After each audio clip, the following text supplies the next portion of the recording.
គួរទិញឡានម៉ូដែលទំហំមួយណារវាងទំហំ1 លើ 24 ប្រវែង22 សង់ទីម៉ែត្រជាមួយនឹងទំហំ1 លើ 64 ប្រវែង8 សង់ទីម៉ែត្រសម្រាប់ឡានទាំងពីរម៉ូដែលដែលអ្នកទាំងគ្នាបានឃើញនៅក្នុងវីដេអូនេះគឺជាឡានម៉ូដែល Nissan Skyline GT-R R34 Admin នឹងប្រៀបធៀបទំហំជូនអ្នកទាំងគ្នាដើម្បីងាយស្រួលយល់អ្នកទាំងគ្នាយល់កាន់តែច្បាស់តោះចូលទៅក្នុងវីដេអូទាំងអស់គ្នា Admin នឹងលម្អិតអំពីឡានម៉ូដែលដែលមានទំហំ1 លើ 24 ប្រវែង22 សង់ទីម៉ែត្រសម្រាប់ការ design របស់គេស្អាតដូចគ្នាប្រវែងវែងរូបរាងឡានម៉ូដែលធំដូចអ្នកទាំងគ្នាបានឃើញអញ្ចឹងការ design ទាំង spoiler ទឹកថ្នាំលម្អិតឥតខ្ចោះតែម្ដងតួរបស់ឡានវិញតួដែកហើយយើងអាចបើកទ្វារជាមួយនឹងហូតម៉ាស៊ីនបានទៀតពេលអ្នកទាំងគ្នាកំងទៅយើងមានថែមជាមួយនឹងផ្លាកលេខដូចឡានពិតៗអញ្ចឹងសម្រាប់អ្នកទាំងគ្នាស្អាតខ្លាំងមែនទែនអ្នកទាំងគ្នាអ្នកដែលគាត់ស្រឡាញ់ Nissan ដែលមានទំហំធំឡានមួយម៉ូដែលនេះ Admin ណែនាំជូនតោះឥឡូវនេះអ្នកទាំងគ្នាមក detail ជាមួយ Admin នឹងឡានម៉ូដែលទំហំ1 លើ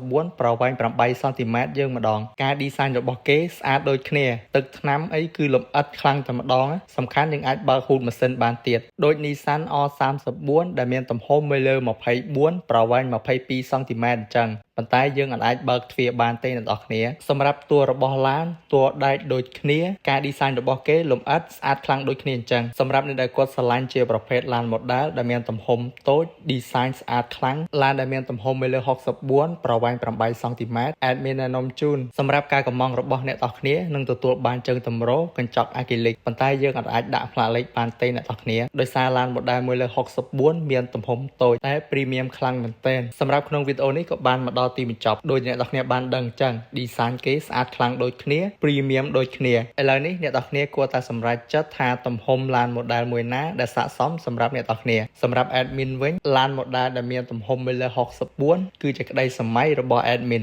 រូបរាងតូចស្អាតងាយស្រួលសម្រាប់ការដាក់តាំងតែនេះសម្រាប់ admin សម្រាប់អ្នកនរគ្នា admin ទុកឲ្យអ្នកនរគ្នារើសសម្រាប់ជាឡាន model ដែលមានក្នុងក្តីស្រមៃរបស់អ្នកនរគ្នាអរគុណអ្នកនរគ្នាសម្រាប់ការទស្សនានៅក្នុងវីដេអូមួយនេះ